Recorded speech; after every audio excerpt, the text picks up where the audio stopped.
Par contre, ce qui serait vraiment lourd, c'est que Oda ait pris que des personnes qu'on ne connaisse pas vraiment. Pourquoi? Parce que comme ça, déjà, il populariserait un petit peu les cultures et les folklores oubliés, tu vois. Parce que s'il prend que des trucs qu'on connaît, c'est chiant. S'il prend que des trucs qu'on s'attend, je pense que ça va, on s'attend en plus. S'attend, le diable. Je fais du Oda, on dirait. Et-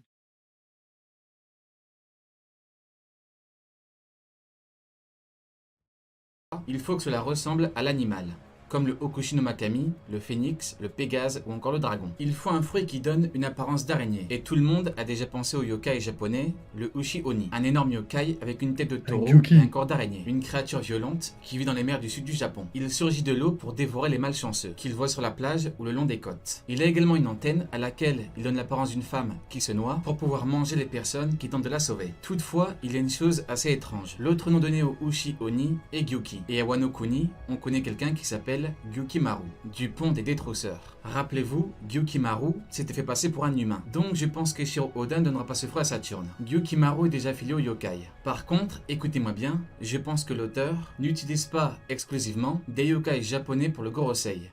Oh là là, il m'éclate. Il m'éclate. Oh là là, j'ai trop hâte. J'aime trop, j'aime trop. Parce qu'en fait, tous les autres, que ce soit Goju ou Mon Corvo, on avait déjà analysé ça il y a longtemps. Wesh, Rio, il est tellement en retard là. Je suis content qu'on parle de ça. Mais on attendait tellement son avis là-dessus.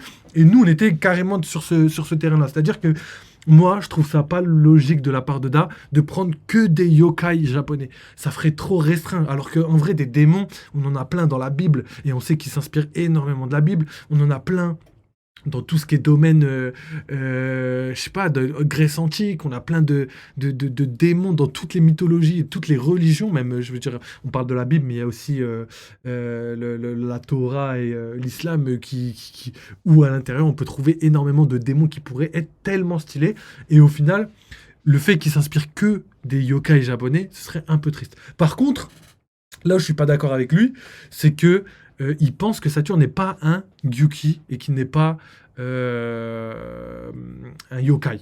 Ça, j'ai du mal à y croire. Pourquoi? Parce qu'en fait, le yokai, ce yokai-là, il est très connu au Japon. Comme je vous ai dit, c'est un peu Killer Bee dans Naruto. C'est-à-dire que c'est des yokai qui sont très familièrement connu dans l'univers du Japon. Donc après, peut-être qu'il nous fait une feinte. Et c'est vrai qu'en ce moment, il fait que ça, Oda. C'est vrai que c'est possible. Par contre, pour moi, il y a vraiment beaucoup plus de chances que ce soit un Oshioni ou un Gyuki que ce soit un autre chose, tu vois. Mais c'est tout à fait pas impossible. Je sais pas si ça se dit ça par contre, mais c'est clairement pas impossible que ce soit autre chose. Mais pour moi, c'est clairement pas ce que je privilégie. Vraiment en termes de, comment ça s'appelle?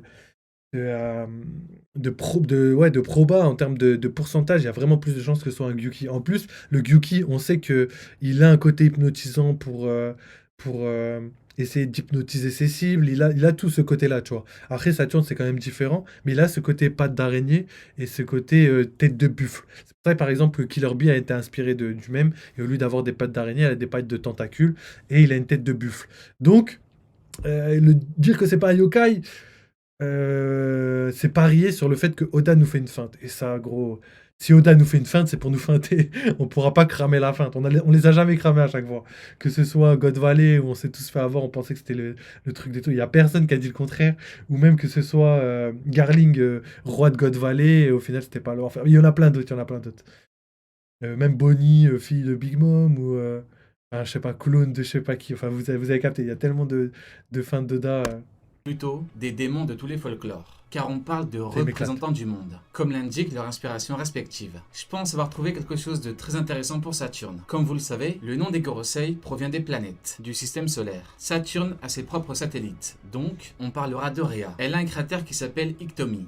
Et le cratère est nommé d'après Iktomi de la culture Lakotas. Dans la cosmogonie Lakotas, Iktomi est un esprit, farceur, araignée. En autre nom, il a Ikto, Inktomi, Unktomé et Unktomi. Il a l'apparence d'une araignée, mais il peut prendre d'autres formes, y compris celle d'un humain. Vous l'aurez compris, l'idée provient du fait que le satellite de Saturne comprend un cratère qui porte le nom de la divinité d'une araignée. Et il ne faut pas oublier que Saturne est sans doute en forme complète. On n'a pas encore vu la forme hybride. Pour Saturne, il n'existe pas, en ma connaissance, une divinité, un démon qui lie aux araignées, connu dans le monde tel que le phénix. Je pense donc au Ushi Oni, fruit Iktomi.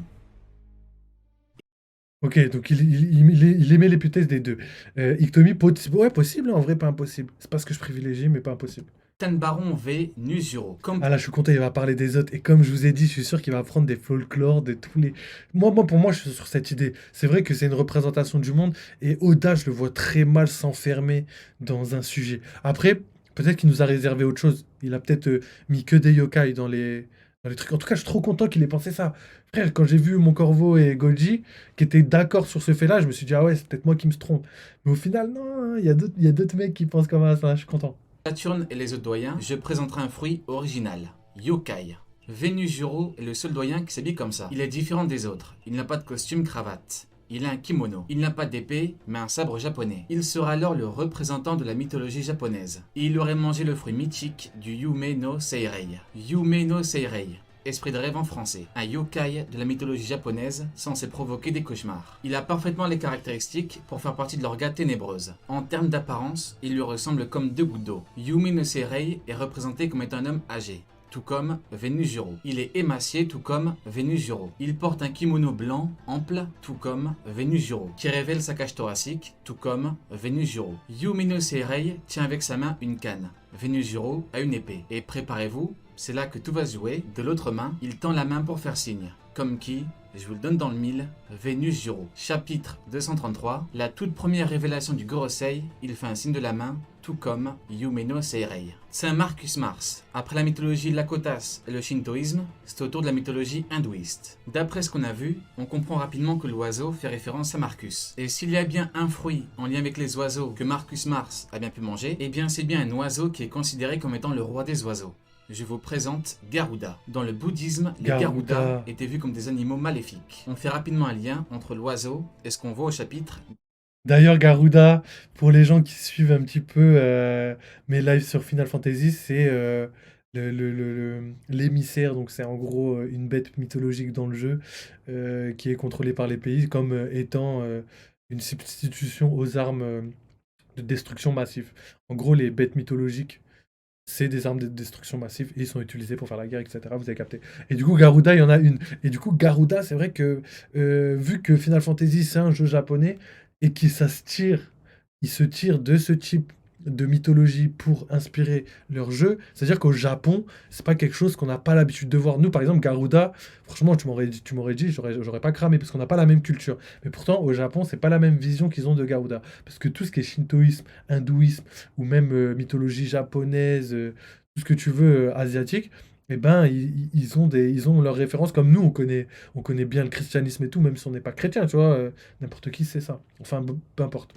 85. Garuda, le roi des oiseaux, qui est maléfique, tout comme le Gorosei, entité démoniaque. Maléfique. Toutefois, j'ai remarqué une chose assez intéressante. Avec l'arrivée du Bouddha, celui-ci les a convertis. Les Garudas ont ensuite protégé les enseignements du Bouddha. Et dans l'œuvre, il y a Sengoku. A-t-on un lien? Aura-t-on un lien? On verra bien. Pour Warkuri, la syllabe ma de top man ainsi que le Kuri de Warkuri s'assemble avec Makuri, qui se traduit par Mercure, la planète Mercure, ainsi que le dieu de la mythologie romaine. Mais là où l'auteur a été très fort, c'est qu'il ne l'a pas appelé Mercury, ce qui serait plus simple comme Mars ou Saturne. Mais alors, pourquoi inverser le M? Eh bien parce qu'en japonais, le W ne se prononce pas comme chez nous. Chez nous on a William, pour les japonais on a Williamu. Donc en francisé, on aurait Saint Topman Valkyrie, qui fait référence aux Valkyries, des divinités de la mythologie nordique. Et on pourrait l'écrire Valkyrie, ou alors tout comme Valkyrie, Topman, ah Walkyrie. ouais. Chez les Japonais, le R se prononce L, L. ouais. Pour nous, c'est Robin. Pour eux, Lobin. Donc, maintenant, on assemble toutes les... Wesh. Il a vraiment dit Lobin. Non, ils disent pas Lobin, ils disent Robin avec un L roulé, comme les Espagnols. Il a dit Lobin. Non, pas Lobin. Respecte un peu les Japonais, Rio, quand même. Warcurie se prononce Valkyrie. Valkyrie, Valkyrie. Valkyrie. Divinité nordique. Après la mythologie Lakota, le shintoïsme et l'hindouisme, Warcurie a mangé un fruit lié à la mythologie nordique. Et Pour Garuda, le roi des oiseaux, ça, je peux être d'accord. Parce que ça fait partie. Valkyrie, là, l'explication de la manière dont il le dit, c'est légendaire. Ce serait tellement stylé que ce soit ça. Franchement, le fait qu'il ait inversé pour dire Valkyrie, et ouais, ce serait légendaire. Mais Valkyrie, c'est une meuf, normalement. Enfin, en tout cas, dans la mythologie. Du coup, peut-être, peut-être pas. Ou peut-être, j'en sais rien. Peut-être c'est comme dans Hell's Paradise et qu'ils ont pas de, ils ont pas de sexe, les Tenelpito. Imaginez, ils ont les deux sexes plutôt. C'est des hermaphros. Et, euh, et ouais, possible, possible. Après, quand même, on s'éloigne de ce que j'ai l'impression que ça pourrait être. Par contre, les deux que je valide, c'est Saturne, j'ai du mal, j'ai un peu de mal. C'est que mon avis. Euh, Garuda, je valide. Je pense que ça se peut. En vrai, ça se peut. Quand on sait, comme je vous ai expliqué, l'inspiration japonaise, par exemple des jeux vidéo là-bas, qui s'inspirent de l'hindouisme, ils sont plus aptes à imaginer ce genre de choses que nous, qui n'avons jamais rien entendu comparé à l'hindouisme. Enfin, je parle pour des gens lambda, hein. Et les historiens, là, calmez-vous. Non, je rigole. Et du coup, le dernier, est-ce que je valide le dernier? Valkyrie, on va voir. Visiblement, on a un gros monstre, avec de petites oreilles. Toutefois, ce qui est assez trompeur, c'est qu'on a de grosses défenses d'éléphant. Soit on a une grosse défense d'éléphant, tel un éléphant, ou alors on a juste sa moustache, qui grossit, tout comme pour la barbe de Saturne. Alors pour le coup, je donne pas Oh là, il serait tellement fort, Oda, s'il avait fait ça. Il serait tellement fort parce qu'on s'attend pas. On s'attend vraiment à ce que ce soit des défenses, tu vois. Et Oda, là, je vous garantis, Oda, il fait que feinter en ce moment. Que ce soit pour le fruit de Bonnie. On pensait qu'elle était vieille, elle était jeune. Comme je vous ai dit, God Valley, pour plein de trucs, genre même Garling, tout ça, il fait que nous feinter. Donc là, on peut plus essayer de théoriser, là. Ça devient beaucoup plus compliqué. mais deux fruits, qui pour moi sont les plus intéressants et probables. Et on commence avec le moins probable. Inu Inu modèle Fenrir. Le Fenrir est un loup gigantesque. Là, du coup, je suis un peu moins d'accord. Là, Fenrir, je ne crois pas du tout. Pourquoi? Parce qu'il a déjà dit. Donc ça veut dire que peut-être Valkyrie, ce serait pas une, il ferait pas partie de la mythologie nordique. Pour moi, il y aurait pas deux personnes de la même mythologie si on a cinq personnes. Tu vois, il y a tellement de possibilités que Oda se serait obligé à faire des trucs différents. Je pense pas qu'il aurait pris deux personnes de la même mythologie. Associé aux ténèbres, c'est le fils du dieu Loki et de la géante Angrboda, qui est la messagère du malheur. Il a pour sœur Elle, qui règne sur le monde des morts. Considéré comme trop puissant et dangereux par les dieux, je l'ai choisi non pas pour la carrure du 1085, mais pour le fait que le Fenrir est l'un des êtres de la mythologie nordique qui est le plus associé au mal. Dans la bataille prophétique du Ragnarok, il avala Odin. Toutefois, s'il n'a pas ce fruit, je pencherai pour le Jotun. Dans la mythologie nordique, les Jotun sont des créatures Ouais, Jotun, Jotunheim, tout ça, pour les gars qui ont fait God of War, on est au courant de tout ça. Fenrir, en vrai, c'est possible que lui soit Fenrir, mais que les autres ne soient pas Fenrir. Et, euh, et c'est tout pour l'instant. Attends, on regarde après. humanoïdes personnifiant les forces de la nature, dotés d'une force impressionnante, ainsi que, parfois, des pouvoirs divins, comme la métamorphose et l'illusion. Ils sont des ennemis des dieux. Tous les Jotun sont les fils d'Ymir. Ymir. On aura alors une apparence de troll, d'ogre, de gobelin géant, avec une grosse moustache. Si toutefois ce n'est pas ça, alors comme beaucoup le disent, comme une majorité le dit, alors le fruit du Baku est très bien. Il se nourrit des rêves et des cauchemars. On a un animal avec une trompe, des défenses d'éléphant, une queue de vache, des pattes de tigre ou d'ours. On peut le voir par exemple dans Naruto. C'est un shepherd Jupiter. Là, Du coup, là, il nous dit, ouais, du coup, c'est soit mythologie nordique ou soit une espèce d'éléphant. Ouais, c'est possible, j'en sais rien en vrai. Là, les trois, il y en a pas un qui sort du lot. Je pourrais pas vous donner mon avis et ce que je préfère. Après, le côté éléphant, c'est le plus basique. C'est le plus basique dans le sens où c'est ce qu'on. C'est le plus facile à imaginer plutôt. alors comme beaucoup le disent, comme une majorité le dit, alors le fruit du Baku est très bien. Il se nourrit des rêves et des cauchemars. On Du coup, ouais. Après, si lui se nourrit des rêves et des cauchemars, et que Venujuro, lui, pareil, c'est le même type de fruit, je sais pas s'il se nourrit des cauchemars, mais il crée des cauchemars ou un truc comme ça. Je crois qu'il a dit ça pareil. Du coup, les pouvoirs sont assez similaires en termes de mythologie. Je pense que là, euh, je pense pour moi, personnellement, je pense que personne n'a la réponse réelle sur leurs fruits. Peut-être il y en a certains qui vont passer, mais j'ai l'impression que ce soit Goji, que ce soit Mon Corvo ou que ce soit Ryo Sensei, je pense que là, en fait, on a tellement peu d'éléments que c'est tellement dur. Juste déjà, on prend Saturne, on prend juste l'image en nombre qu'on avait. Personne n'aurait pu trouver que Saturne c'était un Oshioni, un Gyoki ou même autre chose, tu vois. Euh, le délire, c'est que on peut que supposer pour l'instant, et même en ayant son design, Rio par exemple est pas tout à fait d'accord avec ça, donc on n'est même pas sûr, tu vois. Et là, le délire de se baser sur des ombres, c'est tellement dur que je pense on n'est pas encore prêt de savoir ce que c'est réellement. animal avec une trompe, des défenses d'éléphant, une queue de vache, des pattes de tigre ou d'ours. On peut le voir par exemple dans Naruto. Saint Shepherd Jupiter. Là, c'est le plus compliqué, mais rien ne m'échappe. Et en exclu total, en exclu mondial, je vais vous faire de grosses révélations. Tout part du nom Saint Shepherd Jupiter. Ok. Si on prend les kanji de Peter, en français, en traduction, on a Pierre, un prénom français. En japonais, le jus de Jupiter s'écrit comme ça. On a donc Saint Shepherd Jupiter. Toutefois, on a une croix, qui est le kanji du nombre 10. Et si on regarde bien, on a une référence directe à la croix chrétienne. Et comme Shepherd a le titre de saint, on parle de noblesse mondiale, tout comme pour Garling, Saint Garling, et bien là on a Saint Peter, traduit par Pierre, Saint Pierre de la Bible. Et si on traduit Shepherd, on a berger. Pourquoi ? Dieu guerrier de l'agriculture. Jupiter a mangé le fruit d'un démon du christianisme. Et accrochez-vous parce que je pense l'avoir trouvé. Peter égale Pierre. Une mythologie s'appelle celtique gauloise. Elle provient de la Gaule, qui est aujourd'hui la France. Et on y retrouve un dieu des enfers qui a pour nom Dis Pater.